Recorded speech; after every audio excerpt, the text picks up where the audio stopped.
Hey, this is David Landry Alt, 1839 and Falcon Tail, and I'm very proud today to welcome Teresa Wagonseller of Higher Up CFO. She's a friend of mine. She's a very knowledgeable person. She knows a lot about Galveston. She knows a lot about finances. So we're going to learn some things from her today, I hope. I know we will. Well, I'm excited to be here and talk to you about them. Yeah, this is going to be fun. We get to talk all the time, but I Right. never get to ask you really, really great questions like this. So hopefully they'll be good. Tell us about your background. What led you into the world of finance and strategic advising? All right.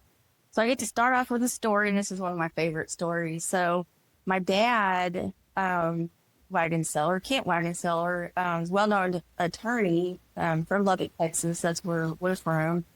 And he was driving me to school one day, I guess about junior high age, and we stopped in front of this huge house, and he said, "Do you know who lives here?" And I looked at the house, and I'm a teenager, of course. I'm like, no, and why would I know? And why do I need to know, He said, well, his name's Mike Cunningham. And I said, okay, that's my CPA. Well, I didn't know what a CPA was. But he explained to me what it is. He said he handles my law firm's finances, and he does very well with it. He does so well that I actually helped buy him this house here. And it was this big, nice house. And I thought, okay, well, that's cool. That's interesting. I got to learn a little bit about what a CPA is and what they do. My dad knew I like working with numbers and that kind of thing in school. So I guess at that point I decided, yeah, that does sound interesting. I think I'll look into it. And I just kind of fell in love with that and that whole concept, and off I went. And so I became a CPA, obviously, and started off in the public accounting, doing tax work, specializing corporate and partnership taxation for about 10 years. I had my own practice at one point, over 300 clients and a staff of 5. Then I got to the point where I just couldn't see myself doing tax work the rest of my life. That was Yeah. enough. So I wanted to try something different. So I went off into the industry. And the first place I went to work for was a full service marketing and advertising firm. I remember you told me that. I was there for We're, 9 we're years. kindred spirits. Right. And I loved it. And talk about a complete 360 from public accounting, doing tax work, into marketing and To advertising. creative. Oh, it was so much fun. I really enjoyed it. The people, the creativity, the team, team environment, that kind of thing. I think it took me a year after I went to work there before I stopped wearing suits that was required in public accounting. And anyway, everybody thought that was kind of funny. So it sounds like the accounting, it was love at first sight with you kind of early on. Yeah. Not a lot of people find their calling that soon. Yeah, and it's not just the numbers. There's a lot of theory in accounting that most people don't realize. It's very logical. It's very theory. Yeah. And I really enjoy that. Yeah, that's good. I mean, I know because we're friends that you're very intellectual, you're very smart, you figure things out. So I'm sure that's a great asset for your clients. So, great. Okay, so I mean, what inspired you to start your own company with Higher Up? Okay, right. So after doing the tax thing for a while, and I went into corporate America, basically worked my way up the corporate ladder. That was my mission at the time. So for the last 25 years, that's what I've been doing. And I made it to the top of the ladder, and working for large corporations, multi-million, billion-dollar SaaS companies, oil and gas. I've worked in various industries. Lately, large corporations in the Houston and Austin area. And after a while, I just decided, I think I lost the passion for it. It wasn't as rewarding and as exciting as it had been climbing that ladder. So I get to the top of the ladder and I'm like, what now? Yeah. And then I just did a little bit of reflection back on how I got there and where I started. And I think what I enjoyed the most was working with the smaller companies and helping them get to where they wanted to go, reach their goals. That was more rewarding to me. It was more fulfilling. Right. I felt like it's that saying, it's bigger than myself. I could actually feel it and see Right. the impact on that company. So I wanted to go back to that. And I decided I have, 30 years of experience, tax, audit, corporate accounting, well-rounded. I decided to start my own fractional CFO service, and it's tailored towards small business. Mhm. And fractional is just a fancy word for part-time, part cost. CFO is Chief Financial Officer. So what it does is it gives the small business owners the same financial leadership and guidance that large corporations get from full-time CFOs. Right. Whereas, small business owners, they can't afford a full-time Right. CFO, and nor Right. do they need one. So Sure. this is a good fit, Right. right? For Right. the smaller business owner to help them, Right. with their finances. Fantastic. And I think that's why you and I clicked so quickly, because we tried to do the same thing with marketing, like with marketing. So a chief marketing officer, where we come into a business, we say, hey, we know you can't afford to hire a web designer, a social media expert, a strategist, someone to help you create content. So we help them to set up a system where they can, compete with larger companies. And so it's like the thing that we're passionate about. So I think that was the cool thing when we met. I was like, oh my gosh, she's like the financial version of Falcon Phil. So that's kind of a cool thing that I discovered about you. So what do you think the biggest like misunderstanding is with small business owners when it comes to their business? Misunderstand Yeah, with their or business. mistakes that they make, or something that you kind of low hanging fruit that you're like, that's the first thing I would check for, Well, I think without giving probably. away all your secrets.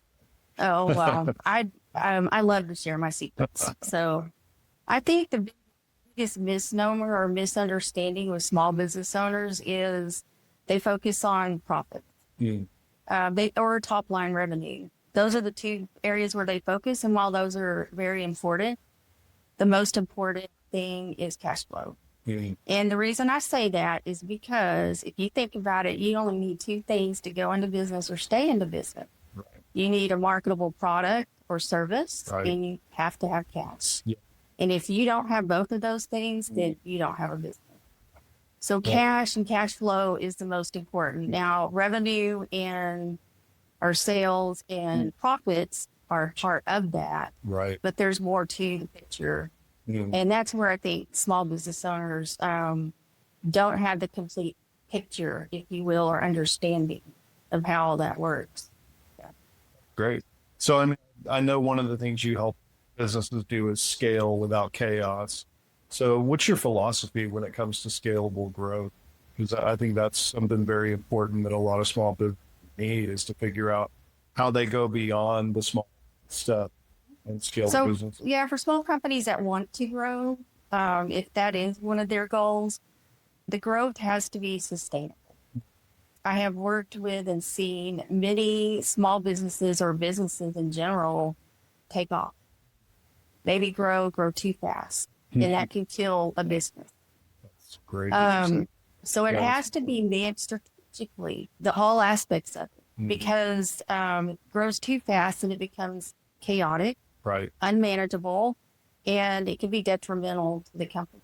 right, right. And that's one of the things that you do have to consider, right? Is scaling too fast, the quality of your product can lower, customer service. So you have to have a strategy in place to grow before it's Employees become overwhelmed. Right. I mean, you name it. I've seen companies grow so fast and they try to upscale their technology, their systems, and right off the bat, lose their employees. Right. They lose momentum. Mm. And I've seen a lot of struggles, mostly on the technical side and even the cash flow side. right. They're burning cash, growing Mm. without realizing, the consequences. That's very well put. I agree 100%. All right, good. Well, let's see. So what about Galveston? Galveston businesses face some unique challenges, and I know you can help them with that. And that's something we've talked about before. So and you actually wrote an article you guys should read on the 1839 about some of this, but just in a nutshell, what do you think, that are the unique challenges that Galveston businesses face? Mhm. I think Galveston businesses kind of have a double whammy, if you will. And I say that because they have to fight seasonality Mm. along with profit margins. Right. there's a lot of maritime, entertainment, restaurants, that type of industry in Galveston. And those industries typically have lower margins. And so it makes them more of a challenge, if you will, to manage and to grow and to be profitable and to stay in business. And then you add the seasonality Right. on top of it with tourism. Right.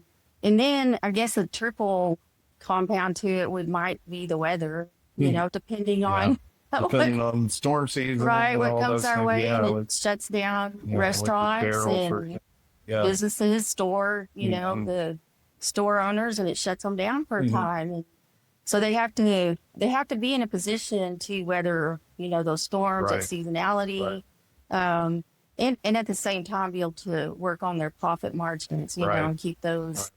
And I think that's part of where you can help them, right? Is projecting ahead to the slow seasons and Right. things like unexpected That, events. especially store owners that carry inventories. Yeah. That's extremely challenging because you Right. never want to be sitting on a high volume of inventory. Right. That's for sure. extremely detrimental to cash. Yeah, absolutely. Oh, good. Okay, so if you could wave a magic wand and fix one thing in Galveston's economic structural system, what do you think? Well, my business is focused on the small business owner right now, which is a lot of businesses in Galveston. And what I have noticed or come to learn being in Galveston is what I do. I haven't come across anyone there that's doing what I'm doing specific to the fractional CFO portion.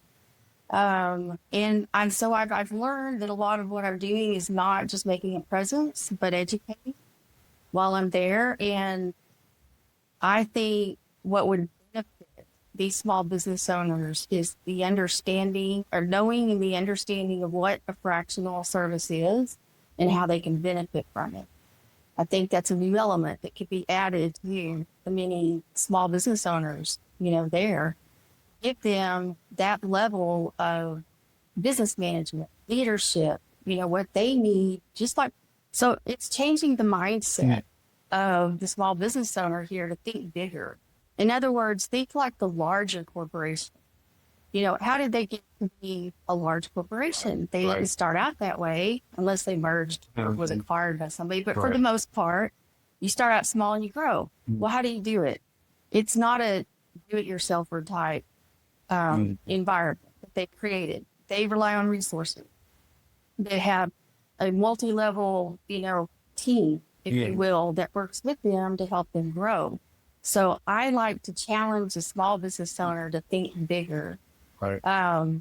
What are the resources out there that you can use? And then also to challenge the service providers, the business service providers in Galveston.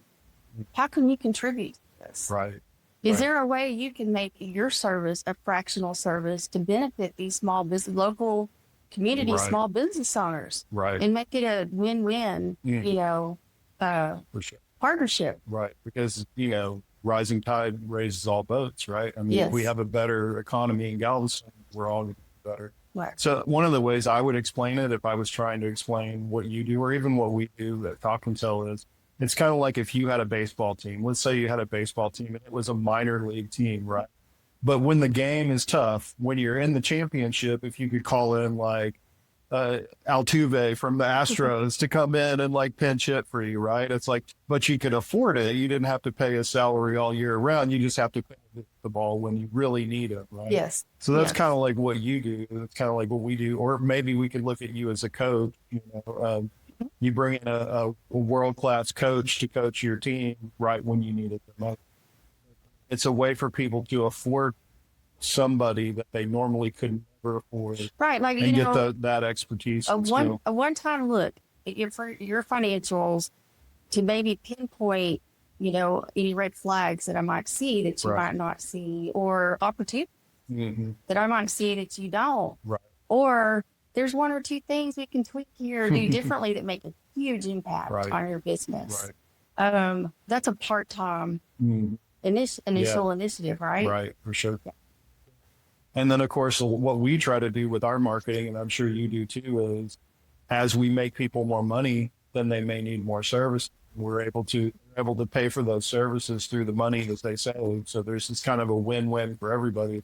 You're leaving money on the table, we help you get it, and then we get a little bit of it too. So it's kind of a nice, way to, Right. do So business. from the cost factor, I encounter many times with small business owners, that all sounds great. Yeah. Yes, I could use someone like you, but there's no way I could afford that. Well, yes, you can. And let me tell you how you can afford it. It's as simple as if I come in, this is an example, just an example, but if I can come into your business and I can look and see, I can add $300,000 to your bank balance by the end of this year or 12 months from now, whatever the period is. I take 10%, you keep 90%. There you go. That sounds It's like as a simple win-win as to that. me. And why would you not do that? Right. Exactly. Why would you say no to free money? Right. That should be your slogan. Why say Right. no to free There you money? go. You're- or we could have a wagon, filled with money. Don't say no to free money. Right. Call a wagon seller. I like that. All right, good. Okay, so this is an important question to me, and I think because as a member, Christy is a full partner in our business. I really believe that women are undervalued in a lot of industries and markets, and so when we hire, we almost always try to look for talented women, not just because we want to uplift women. There's a little bit of self-interest there. We feel like they're good and they're undervalued in the market, and they're also they're not allowed to grow as quickly as they could be. So you can find somebody with talent, somebody who may be overlooked, and you can give that person a chance to be the best that they can be. That's a win-win for everybody, right? We're creating a better world. I mean, just from a very altruistic standpoint, we're creating a stronger business, and we're just creating a fairer society. And I'm sure that you've faced a lot of adversity in business because it is a male-dominated world, but you seem to have completely excelled. And maybe you're so good that's never been. I'm sure it's been a factor, but I haven't even thought about it until just now listening to you talk. To be honest, I haven't personally ever really noticed in my career specific. I've always worked well with males. And yes, most of the companies I worked in were male dominated, but I never felt inferior and maybe it came from my dad. He gave me the right perspective on that, where I really felt equal, to all. I went after what I felt like I was worth, based on what I could contribute to the company, what I could do to the company. I have no problem selling myself. I guess I always had that confidence, and I felt totally comfortable, at a board of directors meeting, full of men, or the C-suite is all men, male dominated. I'm the only female. And probably along the way, I've projected that mindset, I have two daughters with both of my girls. They're both very independent, like I am, very, I guess, very independent, strong-willed, successful in that mindset. They are both I'm building a family-owned business. They're coming to work for me. Right. They're both extremely talented, and I'm not just saying that because they're my daughters, but they've been very successful in their own rights and their own careers up to this point. My youngest one she actually has 3 degrees. Wow. And her latest one was accounting because she accidentally came to work for me in one of my companies before, and she did such a great job, and she loved what she was doing, and decided she was going to go get an accounting degree, working on her CPA license now. She's coming in to work for me full time. And my youngest daughter is a personal trainer. She's been has had her own business, and she's actually had a few businesses. Very entrepreneurial mindset. And I think both of my daughters, they basically, they go for it. Right? There's no, this is what I'm good at. This is what I want to do. This is what I like to do. I'm just going to go do it. Right. And then go do it. Well, that's the perfect way into my next question, would be, what advice do you have, since you're somebody who has excelled in that world? What advice do you have for young women who might be facing adversity? I think probably the most important thing is and this is not just for females or women, but for anybody going into business, You need to realize and know that you don't have to do it alone. You don't have to do it by yourself. Use your resources. I'm always telling my girls, use your resources. Look for the experts in other areas around you that you're not the expert in. Surround yourself with the expert. And that would behoove any small business owner, male, female, whoever, because we're not all good at everything. Right. And no one knows everything or can do everything alone. And if you can learn to surround yourself with the people that are experts in their areas, you will grow faster and move faster, more traction. All right. So here's a self-serving segue. We'll move into the 1839, which we're very proud of, and we're very proud to have you as a member of what we call the 39ers, which they're just 39 people that we feel are influential and important in the future of Galveston, who give back, who embody types of things we think are unique about the community. When we approached you with this, what made you want to align with that type of ideology? Well, initially when I came into it, doing what I do is a very hard thing to sell. You actually can't sell it, mainly because it takes a little bit of education. And so I've just learned I have to make a presence. First of all, people don't know I'm here. They don't know what I can do to help them, or how it can benefit them. It's so to make a presence. I initially wanted to come in, use it as a tool to make a presence and to educate the business owners here. And as I've been down here meeting people, connecting with business owners, and picked up some local clients, which is my target, I've gotten to know these business owners. They're, especially the ones that are native to Galveston, they're a family-owned business.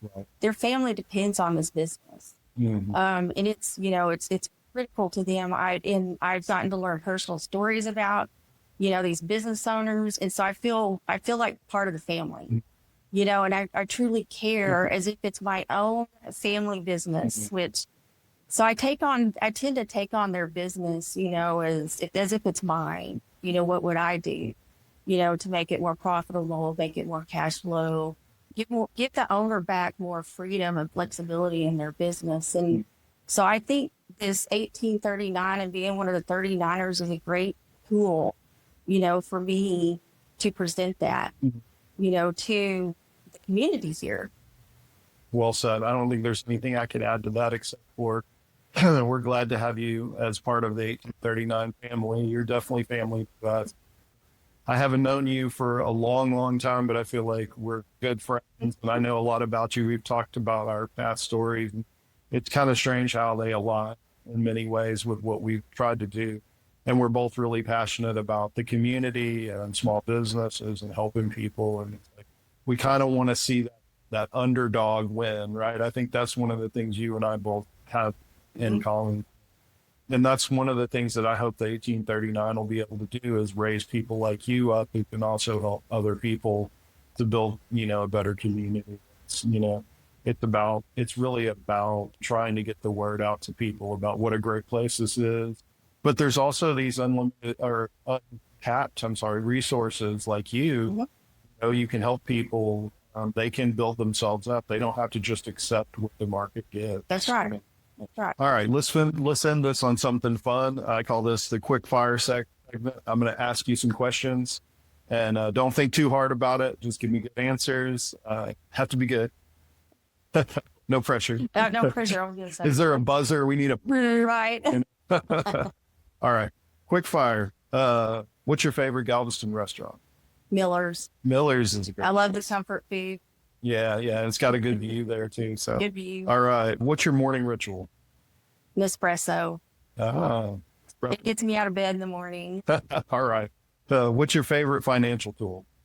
Lately, it's been ChatGPT. Ah, nice. I use it for many things, and every day I learn a new use. That's great. Fantastic. Okay, last question. One book everyone should read. My favorite book right now is Alan Carr's Easy Way to Mindfulness. I think it's a great read. It's something anybody can apply, to their business, their family life. It's your mindset. It's having the right mindset to relieve any kind of, worries and anxieties. It really works. That's fantastic. All right, that's a perfect place to end it. Before we do, I want to thank my team at 1839 and Teresa and everybody for participating in all this. There's no way that we can make this happen without a fantastic team. They do a great job of making me look good. I appreciate you coming. This was really fun, and we need to do it again Yes, sometime soon. So, definitely. all right. Well, I enjoyed it. thank you so Yes. much. Yeah. Thank you. We'll talk again soon. Great.